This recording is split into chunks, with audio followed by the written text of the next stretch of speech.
સ્વામીએ યુવકો સાથે પ્રેમ કર્યો છે તો 2007માં શતાબ્દી નિમિત્તે બાપાએ યાત્રા કરી. ડૉક્ટરોની આજ્ઞા ખિલાફ. ડૉક્ટરો તો ના જ પડતા હતા, તમારાથી જવાય જ નહીં. પણ બાપાના મનમાં ઉમળકો શું હતો કે શાસ્ત્રી મહારાજની સંસ્થાને 100 વર્ષ થાય છે, તો મારે હરિભક્તોને રાજી કરવા જોઈએ. શાસ્ત્રી મહારાજ માટે કેવો ભોગ બધા આપ્યો. એમના મનમાં ગુરુ ભક્તિ રૂપે એ યાત્રા કરી હતી. આ શાસ્ત્રી મહારાજની સંસ્થા છે, એને 100 વર્ષ થતા હોય ને હરિભક્તોની એવી ઈચ્છા રહેતી હોય તો મારે પૂરું કરવું જ જોઈએ. એક સેવક તરીકે હું શાસ્ત્રી મહારાજનો સેવક છું, એ ભાવનાથી સ્વામીએ યાત્રા ગોઠવેલી. એટલે ડૉક્ટરોને ઉપરવટ થયા હતા. ડૉક્ટરોને સ્વામી ઉપરવટ થવાની રીત બહુ અલૌકિક છે, પણ પ્રેમથી. ડૉક્ટરો કે બાપા તમે આ પરિસ્થિતિમાં તમારાથી જવાય જ નહીં, તમે આ પ્રોગ્રામ કરતા નહીં. સ્વામી નજીક બોલાયા, સાહેબ આશીર્વાદ આપ્યા. સાહેબ કે મારી તબિયત સારી રહેશે. આશીર્વાદ ડૉક્ટરને આપ્યા, મારી તબિયત સારી રહેશે, બસ દેટ્સ ઇટ. અને પછી પાછા આવ્યા ત્યારે આભાર માન્યો છે ડૉક્ટરનો. ડૉક્ટર તમે મને રજા આપી બદલ આભાર. નહીં તો આપણે કહીએ ને જોયું કાંઈ થયું અમને, તમે કહેતા હતા, પણ આવો પણ એક વિચાર. સાહેબ બહુ પ્રેમથી, સાહેબ કે તમે મને રજા આપીને ખૂબ આભાર તમારો. ડૉક્ટરો બિચારા અંતરદૃષ્ટિમાં પહોંચ્યા કે આની સાથે કેમનું ડીલ કરવું, કારણ કે ડૉક્ટર આ છે એની સાથે જે વાતચીત કરવી બહુ વિચારીને કરવું પડે. એની શું રુચિ છે એ સમજીને કરવું પડે. એની રુચિ પ્રમાણે થાય ને એ સેવા કરી કહેવાય. બાકી આપણે ગમે તેના પ્રોફેશનલી આપણો મત કહી દેવાનો મોટા પુરુષને પ્રોફેશનલમાં, પણ પછી જ્યારે એને દેખાય ને કે ભાઈ એની રુચિ જુદી છે તો વળી જવું પડે. એ વળીએ ને એ આપણી ભક્તિ છે. ડૉક્ટરો વળી ગયા હતા કે એવો કંઈ હઠાગ્રહ નહોતો રાખ્યો, પણ બાપાએ પ્રેમથી, મને બરાબર યાદ છે, આ મધુભાઈ છે ને અહીંયા બાપા સાબરકાંઠામાં બીમાર પડ્યા હતા, ઉનાળામાં વિચરણ કરતા હતા અને ઝાડા થઈ ગયા હતા સખત, અને તાવ આવ્યો હતો. હવે થયું શું, આ બીજી વખત આવું થયું હતું. જ્યારે સાબરકાંઠામાં જાય ને ખબર નહીં કે હુડું એવું છે કે ત્યાં જાય અને બાપાને ઝાડા થઈ જાય. અને પછી પૂજ્ય ઈશ્વર સ્વામીને અમે ડૉક્ટર સાથે બાપાને ત્યાં મળવા ગયા, તબિયત જોવા ગયા. પછી જોયું તો ડિહાઇડ્રેશન થઈ ગયું હતું, વીકનેસ હતી અને આમ શિથિલતા હતી બાપાને. એટલે પછી ડૉક્ટર સાહેબે વાત કરી કે બાપા આપ આમાં આ પરિસ્થિતિમાં જો આ ગરમીમાં વિચરણ ન કરો તો સારું, પછી આપની જેવી ઈચ્છા. પછી બાપા કે મારે મોડાસાનો પ્રોગ્રામ 2 વખત કેન્સલ થયો છે અને મારે સાચવવું છે. પછી બાપાને આગ્રહ કર્યો કે બાપા ચોખ્ખો આપણે એમને સમજાવ્યા. પહેલાં મોડાસામાં ડૉક્ટર એ બી હતા ને, એને ફોન કરીને આપણે સમજાવ્યા કે ભાઈ આ વખતે બાપાની આવી પરિસ્થિતિ છે, એટલે ફરી તમને લાભ આપશે, પણ અત્યારે તો બાપાને આરામ કરવાની જરૂર છે. અને બાપાને એ નક્કી એના પ્રકારે મનાવીને અહીંયા લઈ આવ્યા.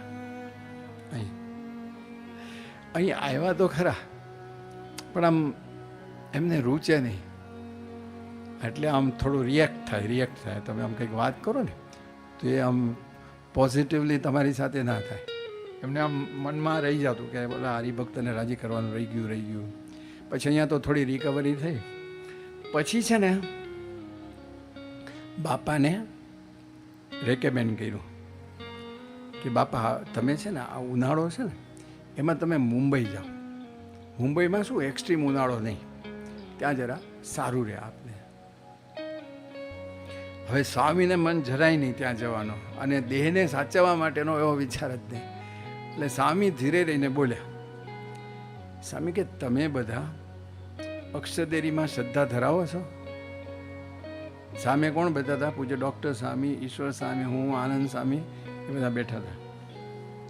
અને બધા ટ્રસ્ટીઓ હતા. રમણભાઈ શેઠ આવી ગયા હતા, બધા મણિભાઈ બ્રહ્મભટ્ટ, એ બધા બેઠા હતા. એટલે સ્વામી આ એક જ શબ્દ કહ્યો કે તમે બધા અક્ષરદેરીમાં શ્રદ્ધા ધરાવો છો? આ બહુ ફંડામેન્ટલ ક્વેશ્ચન પૂછ્યો સ્વામીએ. અરે બાપરે, મેં કીધું આ બાપા કંઈક જરૂર એકદમ કંઈક પેડલ દબાવવાના લાગે છે. એટલે અમે હાથ જોડીને આમ બીતા કીધું, કારણ કે હવે સ્વામીની દ્રષ્ટિએ આપણે કદાચ શ્રદ્ધા ઓછી પણ હોય, બીતા કીધું કે હા બાપા. તો કે તમને લોકોને કેમ એવો સંકલ્પ નથી થતો કે હું અક્ષરદેરીએ જઉં, ત્યાં આગળ પ્રદક્ષિણા ફરું અને સાજો થઈ જાઉં, અને તમને વિચાર આવે કે મુંબઈ જવું? એ કહે છે એવો કેમ સંકલ્પ નથી થતો? એટલે અમને સંકલ્પ કરાવડાવ્યો કે સારું બાપા હવે તમે અક્ષરદેરી જાઓ અને ત્યાં પ્રદક્ષિણા ફરો ને સાજા થાવ. આખું બધું બદલી દીધું. પણ એની કહેવાની ટેવ કેવી કે અક્ષરદેવીમાં તમને બધાને શ્રદ્ધા છે, એટલે આપણે પછી કહેવું પડે ને ભાઈ આપણે નાસ્તિક તો છે નહીં, આસ્તિક છે, પણ બાપાએ જે રીતે આ કહ્યું એટલે તરત આપણે એ પોઈન્ટ તો એક્સેપ્ટ કરવો પડે. ભાઈ અક્ષરદેરીમાં તો પૂરી. અને સ્વામી એમ પણ કીધું કે તમે બધા હરિભક્તો નથી કહેતા કે ભાઈ કંઈ તકલીફ હોય તો અક્ષરદેરીની બાધા રાખજો, અક્ષરદેરીની પ્રદક્ષિણા કરજો, એની મહાપૂજા કરો. આપણે કહીએ જ છે સ્વામી કે નથી કહેતા તમે બધા? હા બાપા આપણે કહીએ છીએ ને. તો કે તમે કેવો વિચાર નથી આવતો કે હું ત્યાં જાઉં સાજો થાવ. પછી સ્વામી ત્યાં ગયા, પણ ત્યાં જવાનું કારણ શું હતું એ પાછું પછી ખબર પડી. એમાં થયું હતું શું કે ત્યાં તે જ વખતે બાપાજી ગયા ને એ જ વખતે આ ડૉક્ટર વ્રજલાલ છે ને એના સિસ્ટરનું લગ્ન હતું. એટલે જીસી પટેલ એનો દીકરો અને આ વીપીના બેન એનું લગ્ન ત્યાં હતું. હવે લગ્નના પાયામાં સ્વામી હતા. અમેરિકામાં બાપા હતા ત્યારે બાપાએ એ છોકરાને, જીસીનો જે છોકરો છે આજે એના જમાઈ છે આમના, એને બોલાવેલો અને એને છે ને બાયોડેટા આપ્યો. કોનો? આ પ્રહલાદભાઈની દીકરી એટલે વીપીના સિસ્ટરનો. અને સાંઈ કહ્યું કે જોજે આપણા સત્સંગી છે, જો તને અનુકૂળ આવતું હોય તો તું વિચારજે. ખાલી કાગળિયું આપ્યું એણે કાગળિયું પણ જોયું નથી. અને બાપાને હાથ જોડીને કહ્યું કે બાપા તમે કહેતા હોય તો હું ત્યાં લગ્ન કરી લઈશ. સ્વામી છોક થઈ ગયા. અમેરિકામાં ઉછરેલો છોકરો, અરે અહીંયા ઉછરેલો છોકરાને કેટલા બતાવે છે બાપા, તો એ આમ સર્વગુણે સંપન્ન, સર્વદોષે રહિત, સદા દિવ્ય સાકાર ગોતતા હોય છે. એટલે એ સ્વામી આમ પોતે છક થઈ ગયા. સ્વામી કે વાહ. સ્વામી કે ના જરા તું થોડી વાતચીત કર ફોન ઉપર, આ છે તમે મળો એકબીજાને જુઓ. સ્વામી કે મારે કાંઈ જોવું નથી બાપા, તમે કહ્યું ને કરી નાખો બાપા. અને બાપા છે ને એના ગયા પછી સ્વામી બોલ્યા, સ્વામી કે આનું નામ કહેવાય વિશ્વાસ. એ વિશ્વાસ સ્વામીમાં હતો ને એનું ઋણ સ્વામીના મજરમાં રાખ્યું. સ્વામી હાજર રહ્યા અને ત્યાં એનું લગ્ન થયું. ત્યાં બાપા ગોંડલમાં હાજર. આ પ્રીતિનો નાતો છે, એને શ્રદ્ધા છે સ્વામીમાં. અને શ્રદ્ધાવાન માટે મોટા પુરુષ વિશેષ ખેંચાણ રાખે જ છે.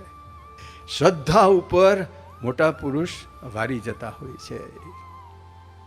એની પ્રીતિ, સાચી પ્રીતિ એની સાથે સંધાય છે. આવી રીતે સ્વામી પ્રેમથી હરિભક્તોને આગળ લીધા છે. એના દરેક વ્યવહારમાં સ્વામી એને આગળ લીધા. આ પ્રીતિથી કામ કર્યું છે. ઓદરકામાં શું થયું? એને કુકડનો જે ઝઘડો હતો 200 વર્ષ જૂનો, કોઈને ગાંઠે નહીં, સામાજિક સેવકોને ગાંઠે નહીં, રાજકીય મહાપુરુષોને ગાંઠે નહીં, કેટલા બધાએ પ્રયત્ન કર્યો હતો. અપૈયા એટલે અપૈયા. એમાં બાપાનો પ્રેમ ચાખ્યો. બંને જણાએ કે આ નિસ્વાર્થ પુરુષ છે. અને બહુ જ પ્રેમથી સ્વામીએ બે જણને બેસાડી. પહેલાં તો ઇન્ડિવિજ્યુઅલ કલાકો સુધી વાતો કરી છે, આ બાજુએ કલાકો સુધી વાતો કરી છે. અને પછી બધાને ભેગા કરી, બંનેના પાણી ભેગા કરી, પ્રસાદીનું જળ અંદર નાખી અને બાપાએ એક એક પાલા, તમે જોજો વિડીયો, આમ બાપા કેટલા ઉત્સાહી છે. ઓલા આમ ભરે ને સ્વામી પહેલાંને આપે, આમ પેલી આમ પ્યાલી આપતા હોય ને કોઈ આમ કોકને, એમ બાપા પ્રસાદીનું જળ આપે, આમ એક એકને આપે. અને પહેલી વખત 200 વર્ષે એ બધા એકબીજાના મુખારવિંદ ઉપર સ્માઇલ આવી. કલામ સાહેબે વર્ણન કર્યું છે ફર્સ્ટ ટાઈમ કે લોકોના આ લોકો એકબીજાને જુએ ને ત્યારે ગુરખતા, એને બદલે જે સ્માઇલ આવી ને એ પ્રમુખ સ્વામી લઈ આવ્યા છે. અને એમાં સ્વામીનો એક જ સિમેન્ટ, પ્રીતિનો સિમેન્ટ, બેને ભેગા કર્યા છે. એકતા કરી છે સ્વામીએ, એ પ્રીતિથી કામ કર્યું છે. પરિવારમાં એકતા માટે આ જ કર્યું છે. મુંબઈમાં સ્વામી હતા, એક કુટુંબના પરિવારમાં એકતા કરવા માટે 17 કલાક બેઠા છે સ્વામી. તમે ટોટલ કહો 17 કલાક સ્વામી. અને આમ બધા છે ને સાવ તૂટી જાય એટલું ને, બધા કોર્ટે ચડે એવું હતું. એવી આમ ભયંકર પરિસ્થિતિ હતી. બાપાએ પ્રેમથી આને સમજાવ્યા, આને સમજાય એમ કરી અને પછી બધાને ભેગા કરી પોતાની હાજરીમાં બધી વહેંચણી કરી દીધી, મીઠું મોઢું કરાવી દીધું. આજે સંબંધ સારામાં સારા છે. નહીં તો આમ ખૂન ખરાબી થાય એવી જ પરિસ્થિતિ થઈ હતી. બધાને એમ એકદમ સૌના વટ ઉપર ચડી ગયા હતા. અને પછી કોઈને સાંભળે ને એવી પરિસ્થિતિ હતી. બાપાએ બહુ જ પ્રેમથી, અને બાપા સાથે બધાને હેત, બધા પાછા નિષ્ઠા પાકી. પણ પાછું અંદર જે પેલા સ્વભાવનો કાર્યક્રમ હોય એ થાય.